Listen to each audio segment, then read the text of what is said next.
50 জন নারী সংরক্ষিত আসনের সংসদ সদস্য ছিলাম। তাদের কারণেই আসলে পুরো সংসদ একদম জমজমাট ছিল।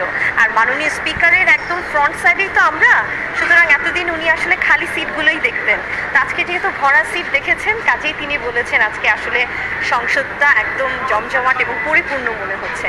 আর সবচেয়ে বড় কথা হচ্ছে যে এই সংসদ অত্যন্ত সুন্দর এবং নিউট্রাল একটা সংসদ। সুতরাং এখানে সরকারি দল এবং বিরোধী দল উভয় পক্ষই কথা বলে পক্ষে বিপক্ষে যুক্তি তুলে ধরে মজা পাচ্ছে, এবং এভাবেই এই সংসদটা ইনশাল্লাহ 5টি বছর সাকসেসফুলি কমপ্লিট হবে। আজকে আমাদের বাজেট অধিবেশনের প্রথম দিন ছিল এবং অত্যন্ত স্বতঃস্ফূর্তভাবে অধিবেশনটা হয়েছে।